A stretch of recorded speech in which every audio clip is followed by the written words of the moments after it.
Hello, chaps, and welcome back to the magical and mystical. And wonderful. Oh, yes, and wonderful adventures of Gordon. Gordon. We haven't seen Gordon for quite a while now. Polly? And her sidekick, Cookie? Oh, where is Gordon? I'm so confused. We're meant to be talking about our favourite little guy in the whole wide world, our Gordon, the Gordster. But Polly can't find him.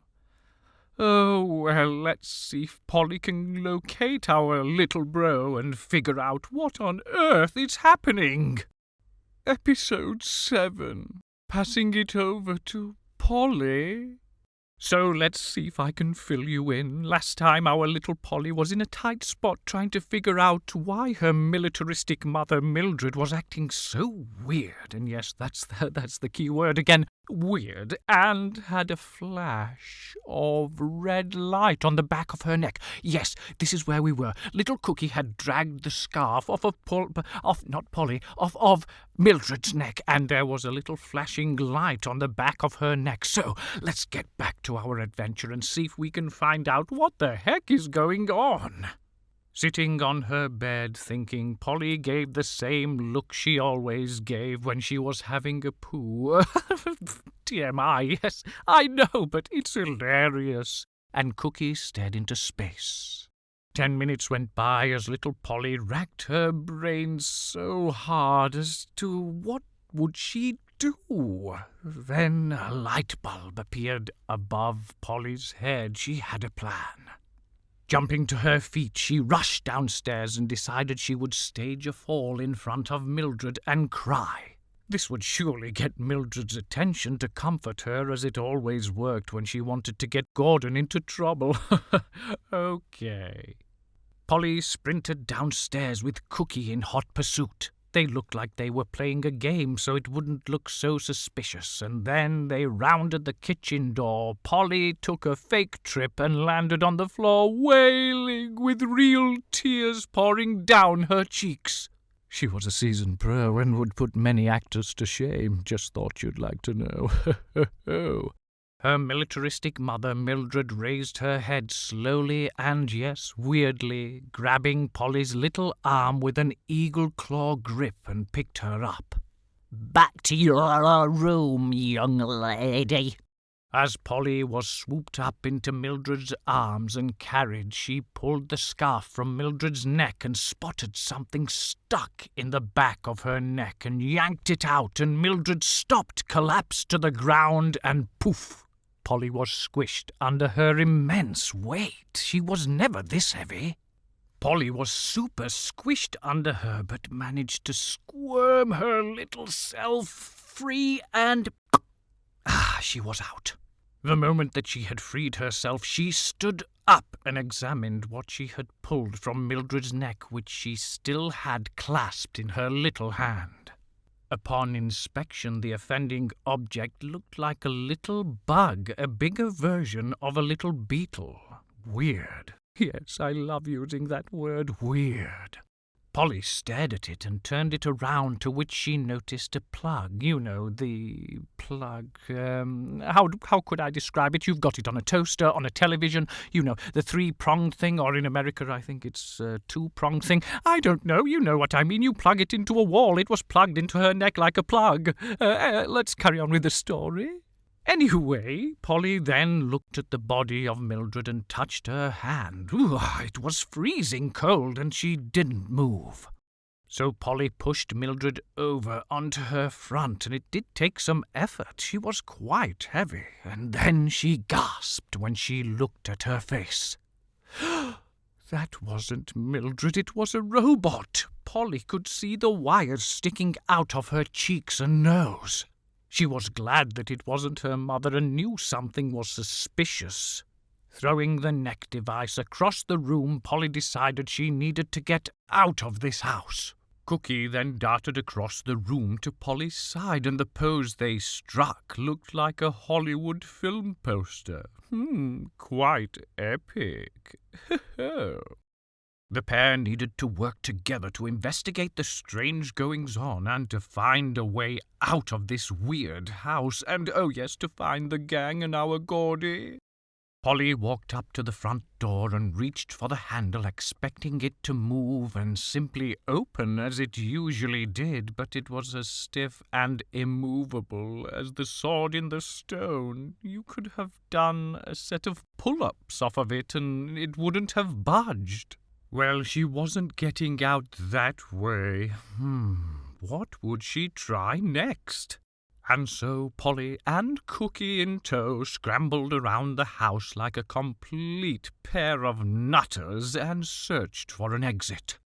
After about 10 minutes of trying windows and doors, she slumped onto the floor, cross-legged, with her hand under her chin supporting her head. She was trying to think. The little hamster wheel in her brain was working overtime, trying to come up with a plan. You could nearly see the steam coming out of her ears. Oh, it was an awful sight. Of course, in great times of stress, you could always rely on good old Cookie to offer a suggestion. So the little pooch jumped up from the floor and onto a chair and then the countertop and scurried along onto the top of the fridge. She then proceeded to make her now classical look at me and think noise,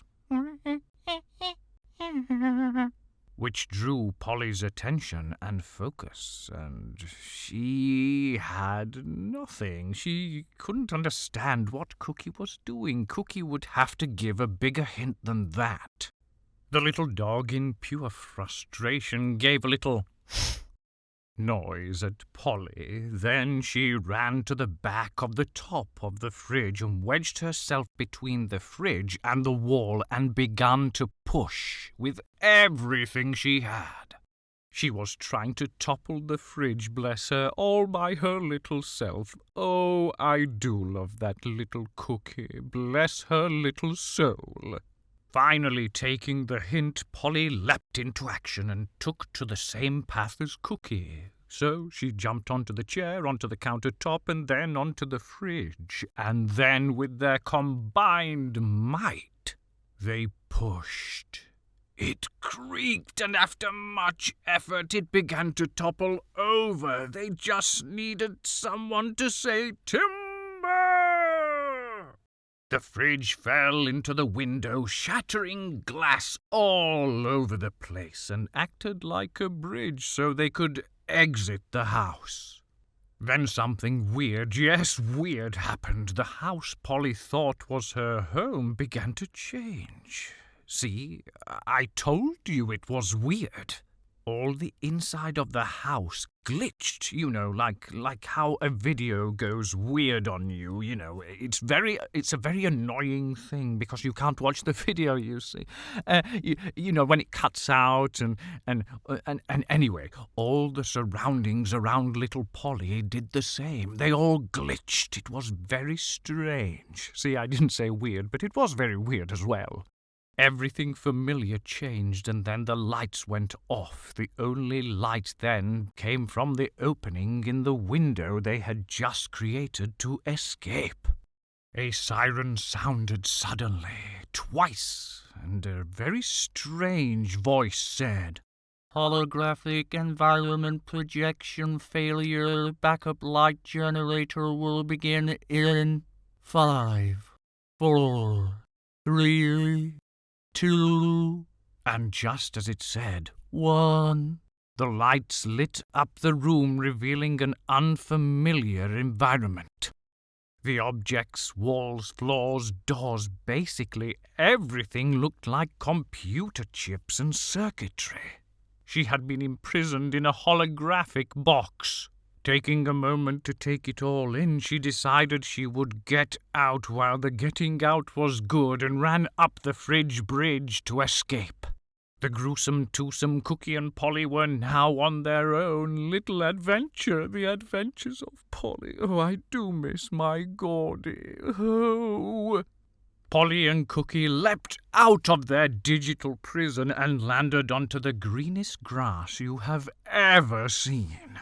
Polly surveyed the land around and could see multiple digital prisons all around, and without a second thought decided to investigate. Approaching one of the other cubes, Polly peered into the other windows and could see Mildred again, and with that scarf around her neck. Must have been a robot, Polly thought.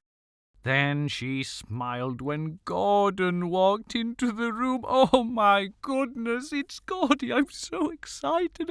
I'm nearly crying. I'm so excited I can't even tell you. Polly bashed on the window with all her might and realized it was a huge mistake. She then heard the familiar sound of a siren and remembered the orb from King Schwebbie's kingdom, so didn't think twice and ran for the hills. No, really, she ran for a hill and sprinted with Cookie in hot pursuit. Oh, it gets worse.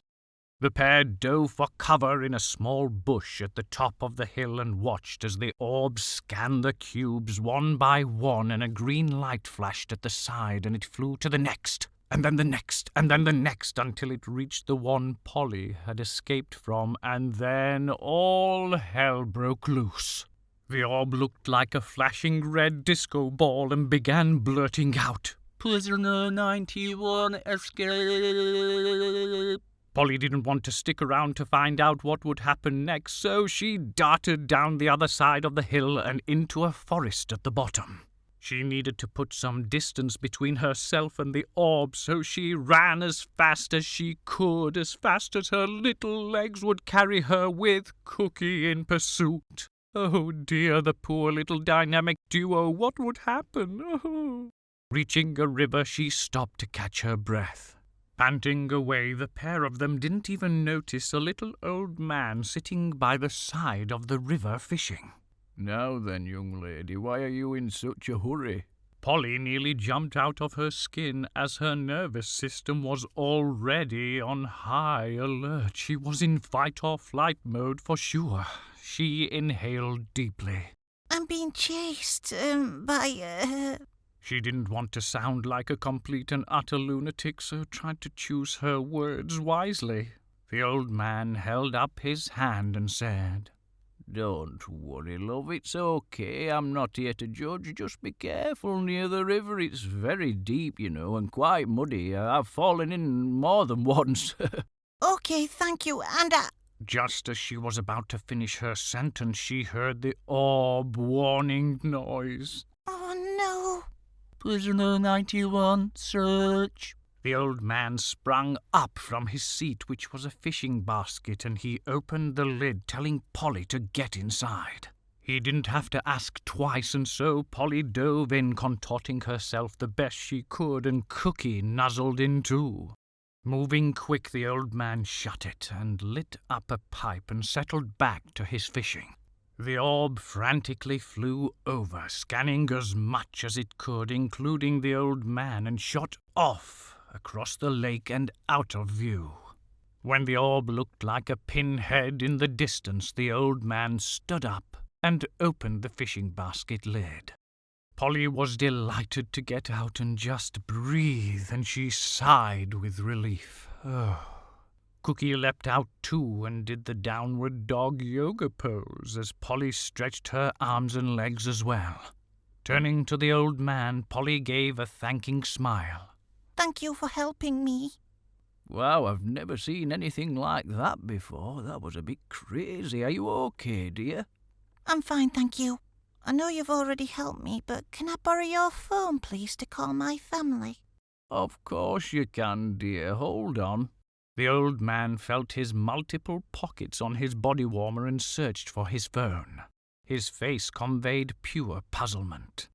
Then Cookie, of course, waddled over to his fishing basket and sat next to it, making her classical noise. It must be in the side pocket of my fishing basket." Sure enough, the phone was there, where Cookie indicated she really was an amazing little creature. The old man plucked the phone out of the side pocket on his fishing basket and gave it to Polly. Dialing various numbers that she could remember, she tried Nannan, Grandad, Mildred, Gordon, Weeser, Wiam, to no success at all. Nobody answered. I mean, Iam usually answered all the time. You only had to ring once. I know Weeser wouldn't, but anyway, oh dear, nobody answered their phones. It was so frustrating. Her little heart sank as she didn't know anyone else's number. The old man could see she was quite distressed and tried to comfort her. "Now then, it's okay, lass." I don't know what to do. Polly was on the brink of tears as she hadn't been this alone before. There was always someone there to help her, but this time she had to stand on her own 2 feet and be brave. Her brain flashed back suddenly to something Iam told her when she was upset before. "Polly, let me tell you this. You have the power to decide your own destiny. You're the boss of your own little life. Always remember to use that little brain you have and you can figure out anything. There's always a solution, and what do we do when something doesn't work, Try something else?